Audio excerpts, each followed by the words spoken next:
So let's spend a little bit of time about Green Book. Mm. Incredible film, had a lot of success, and of course the story with Don Shirley living between both worlds. Kind of caught between this jazz, classical, Mm. you know, zoom past the like awful historical reasons that kind of relegated him to that nature, but working on that film and kind of looking at that turning point in your career where you're also, you win the Thelonious Monk competition, a lot of success in jazz, also a lot of success in film's picking up. Do you find yourself wiggling between worlds? Did you relate to that story at all, or is it all film? Like how is it like working on all these historical films? Like When They See Us, we get King Richard, and of course Green Book.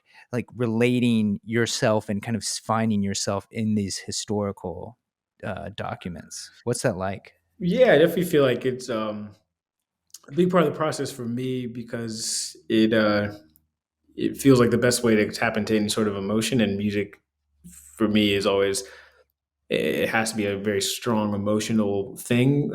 Like that's why we turn to it. And so if I'm not moved emotionally by something that I'm working on, I feel like there's a problem.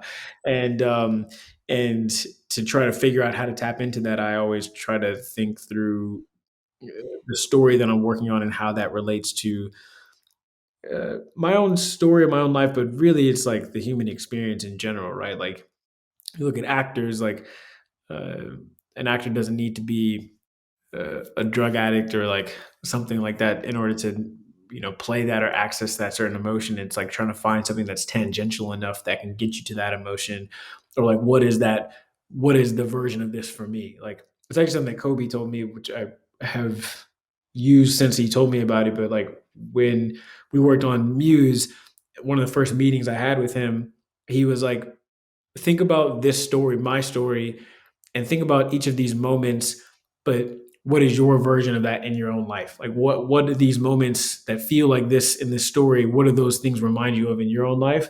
And write from that place emotionally, and it'll be great. And I feel like that's always what I'm thinking about. So with King Richard, it's like thinking about with that one, it's very very close. It's like thinking about my own father, my own parents, like what they sacrificed for me. The fact that my dad was very influenced by Richard Williams with the way that he decided to parent me, and decided before I was born he wanted me to play piano and like all these kinds of things.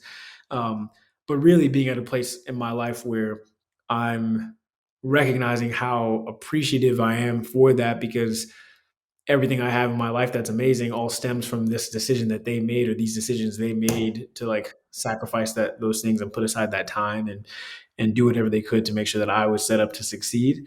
And But even with something like Mrs. America and Phyllis Schlafly and like that, for me it feels like I have so many family members that have political or moral or religious views that I don't agree with, and I still love them as people. And so, like, how do I uh, see this person as a human, Phyllis Schlafly? How do I see her as a human, and write this complex character, write music for this complex character that, although we despise a lot of what she stands for, we still need to feel for her in moments where we want her to succeed, or we want her, or we feel bad that she's failed, or any of those things.